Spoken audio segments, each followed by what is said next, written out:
Thank you, Jennifer. All right, friends. It's good to be here this evening, isn't it?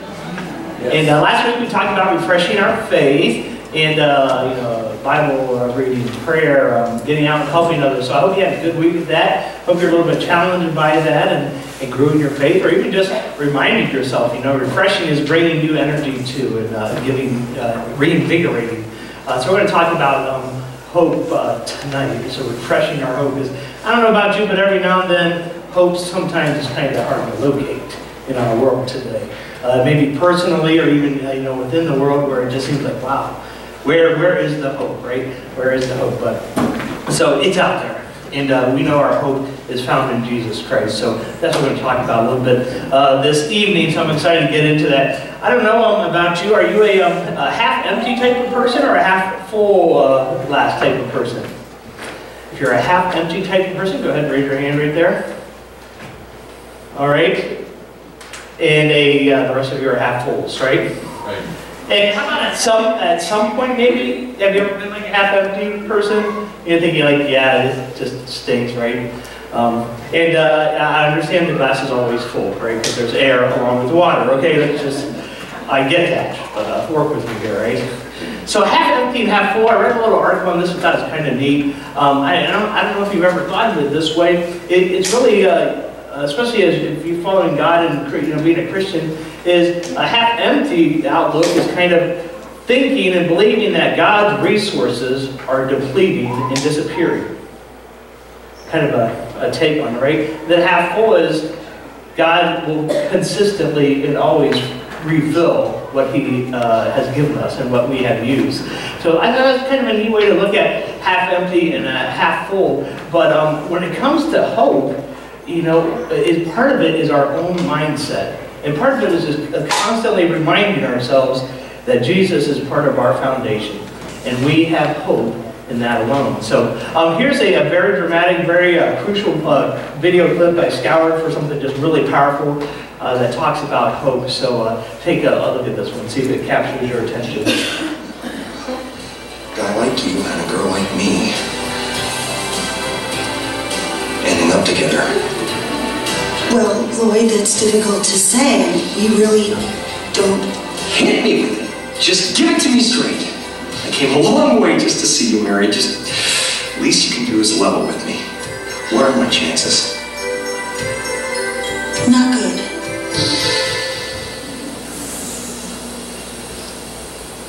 You mean not good like 1 out of 100? I'd say more like 1 out of 1,000,000.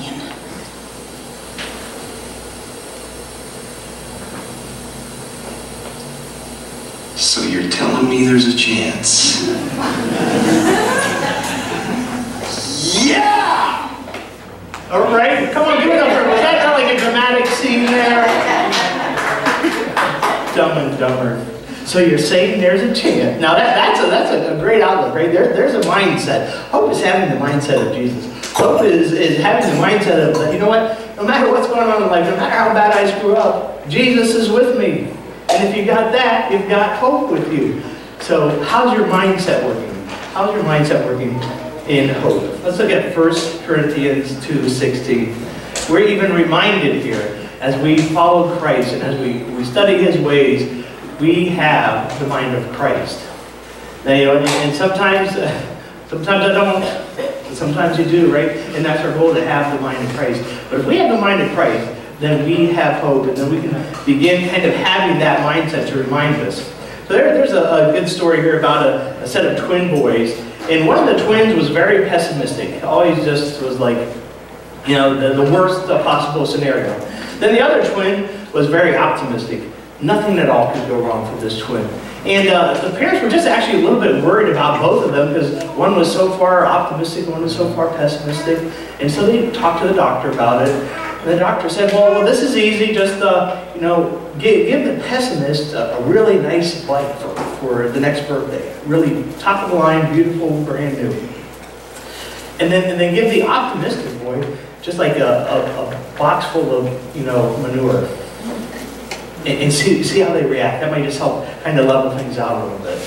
And he said, okay, well, we'll do that, Doc. So the birthday came around, and the pessimistic boy opened up the brand new shiny bike, and he looked at it, and his first words were like, I'm probably going to fall and hurt myself on this bike.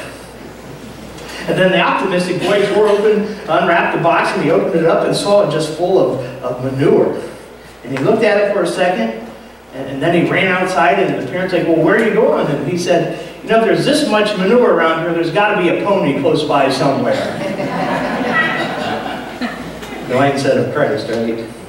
That there's hope out there. Even though, have you ever been handed that box of hope right there, right, friends, in life? A lot of heads say, yes, I have. Did you go out and look for the pony, though? Or did you like, oh, I got a box full, you know? The mindset of Christ. Let's look at Matthew 7 here. Talk about our foundation. Therefore, everyone who hears these words of mine and puts them into practice is like a wise man who built his house on the rock. The rain came down, the streams rose, the winds blew and beat against the house, and yet it did not fall because it had its foundation on the rock. But everyone who hears these words of mine and does not put them into practice is like a foolish man who built his house on the sand. The rain came down, the streams rose, the winds blew and beat against that house, and it fell with a great crash. Our foundation has to be built on Jesus, because when we have, when Jesus is our foundation, there's always hope. There's always hope. Even when you fall to your lowest moment and you hit that bottom is your foundation on Jesus.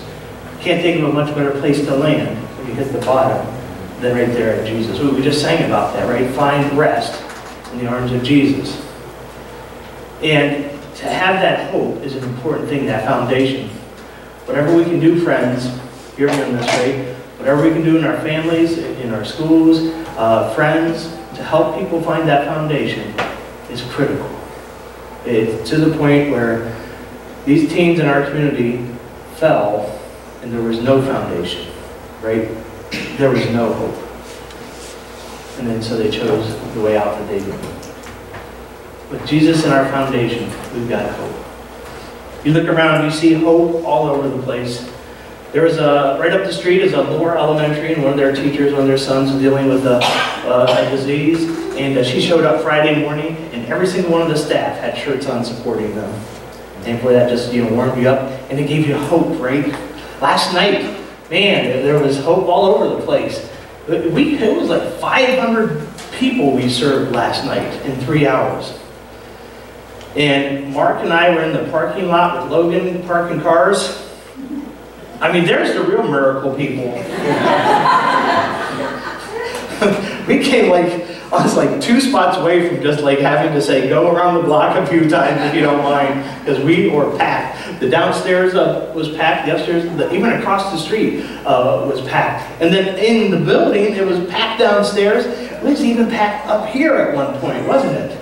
Right? So my favorite memory was watching Johnny running around the building with trays, because people would bring him up here and he'd collect them and take them down, didn't you, Johnny? That was fun, huh? Yeah. That was oh man, there was hope. Where's Tammy at? Where's Tara at? Where you at? Did you see hope last night at all? Where did you see it? Would you share? I mean, every square inch of this building. I had to keep myself busy the whole time, because if I had stopped and looked, then I knew I was just going to start crying. Mm-hmm. Because it was just overwhelming with hope and joy. So. She told me that last night. I couldn't stop and look at his head. Man, now that's what hope does, isn't it? It's overwhelming to the point where if you stop and just soak it in, you're going to break down crying. That's what our foundation in Jesus does. John chapter 11, verse 38 here. Let's look at a couple stories. Jesus, once more deeply moved, came to the tomb. So Jesus just got word that one of his really, really good friends was sick and then passed away before he got there. They called him, but he just couldn't get there in time. But the story has hope. He came to the tomb. It was a cave with a stone laid across the entrance. Take away that stone, he said. But Lord, said Martha, the sister of the dead man, by this time there's a bad odor. He's been there for 4 days. And Jesus said, did I not tell you that if you believe, you will see the glory of God? He's reminding them, There's hope. There's hope in me. Do you remember that? You gotta have hope. So they took away the stone, and Jesus looked up and said, Father, I thank you that you have heard me. I knew that you always hear me, but I said this for the benefit of all the people standing here, that they may believe that you sent me. When he had said this, Jesus called in a loud voice, Lazarus, come out. The dead man came out, his hands and feet wrapped with strips of linen and a cloth around his face. Jesus said to them, take off the grave clothes and let him go. Friends, I would have been freaking out a little bit right there at that point. I don't know about you, right? But there's hope, right? There's hope. Even if you think something in your life is dead and gone and you're worried about it and you've been sick about it, Jesus can still work on it. God's already been working on it. I don't know if it's going to be the answer you want, right? Remember, we got to remember that. But it's still working on it. Even when things in your life seem dead, there's hope in Jesus. And that's what we can do. That's what we can bank on. What a story there because Jesus even loved that guy, loved Lazarus, his best friend. And then he gets there and finds out he's dead. And I like it because Jesus didn't just go, oh, sorry about that. I was a little late. No, he took care of it. There was total hope in that story, right? A few years ago, I played baseball. A few years ago. I can still fit into my uniform. Not comfortably, but I can. I am the back row on the right. Good-looking young man there. Yes, well, we see him. We see it, right? My brother's first row here, second one from the right. There he is. So, yeah, the Richville Reds. I forget what we call ourselves there, but this picture reminded me of a fun little story that there's a Little League baseball game going on. There's a guy watching it from the side, and run after run was being scored, and he kind of walked up to the fence and he talked to the little guy playing first base. He said, how's it going? And he goes, oh, nah, it's going okay. It's 18-0. He's like, 18-0? You guys are losing? He goes, yeah, we're going to be pretty bad right now. He goes, well, that kind of stings, right? He goes, oh no, we haven't even got to bat yet. So, right?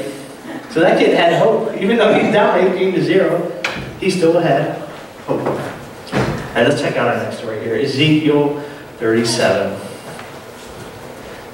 Great story here. The hand of the Lord was on me, and he brought me out by the Spirit of the Lord and set me in the middle of a valley. It was full of bones. That's a way to start a story, isn't it? He led me back and forth among them, and I saw a great many bones on the floor of the valley, bones that were very dry. And he asked me, Son of man, can these bones live? I said, Sovereign Lord, you alone know. And he said to me, prophesy to these bones and say to them, dry bones, hear the word of the Lord. This is what the Sovereign Lord says to these bones. I will make breath enter you, and you will come to life. I will attach tendons to you, and make flesh come upon you, and cover you with skin. I will put breath in you, and you will come to life. Then you will know that I am the Lord. That's a pretty cool story right there. I mean, do you see what he did with the bones? It wasn't just I'm going to connect the knee bone to the ankle bone and do the dance and make these skeletons. But no, you see, everything was covered. He talked about the tendons and the muscles and the skin. Now that's hope right there, right? That's what Jesus can do in our lives. Maybe we've got some dry bones laying around in our life, right? Maybe even get to church as part of those dry bones, or get involved in community activities, or maybe get more involved in school or whatever is going on. Or maybe got some friends and, the dry bones there. If you're worried about it, God says, come on, let's work on these dry bones. I can handle it. Let's put them back together. Let's breathe new life into it. Verse 11 says, then he said to me, these bones are the people of Israel. They say, our bones are dried up, and our hope is gone. We are cut off. So they had lost all hope. But God says, oh no, we're not done yet here. Just because we have dry bones laying around, let's take care of it. God will bring your dry bones to life. There is hope. And friends, hope is a message that we can share and share. You can't get tired of sharing the message of hope. Share your stories. Tell your people, your co-workers, your friends. Hope is what, without hope, tragedy strikes, right? When you share Jesus with people, you share hope. Whether it's your story, talk all week about this story about Tara's dinner last night. Talk about how hundreds of people came and supported. Nearly $10,000 was raised in 3 hours, right? That's hope. When we share Jesus, we share hope. Philippians 4:13 reminds us, I can do all things through Christ who gives me strength. Remember the mindset of Christ. To remember that there's always hope, no matter what you're going through. You might feel like you're in the valley of bones right now. But you know what God says? That's all right. I got this. We'll take care of this. You might feel like part of your life is already in the cave. And Jesus said, move it. And let's bring it back to life, right? Come on now, let's work on it. I can do all things through Christ who gives me strength. And that's our constant reminder is, I've got hope. I've got hope, friends. Let's have a word of prayer. God, we thank you so much for bringing us together tonight. Thank you for this wonderful group of friends, family, and just the time together. Thank you for speaking to us in the music and the quiet times and the prayers and just being together. Lord, we pray for our community. We pray for hope, especially. We know that you're going to put us in somewhere this week. It might be tomorrow, it might be Friday, where we can offer hope. And whatever that looks like, we don't know, but help us to be ready. Maybe somebody in our family, maybe somebody young, somebody old, somebody at work, maybe just somebody having a rough day that we come across in the grocery store. But God, we know that we have hope in Jesus, and we can share that hope. And we can help actually change and transform this world. God, there's a lot of people looking for a lot of things out there. Help us to share your love, your peace, your mercy, and your grace, God. Let us send a message of hope in not only how we live, but what we say and what we share. Be with us this week, God. We're ready. Go ahead and use us. Teach us your will, lead us, and guide us, so that we might see some incredible change in our families and our friends and our community. We ask all this in the name of your Son, Jesus. Amen. Amen. All right, friends. Hey, so good to see you this evening. Thank you so much for a wonderful weekend. We're going to share one last song with you. So if you'd stand up here and join us in singing this, let's make some noise on the way out here, okay?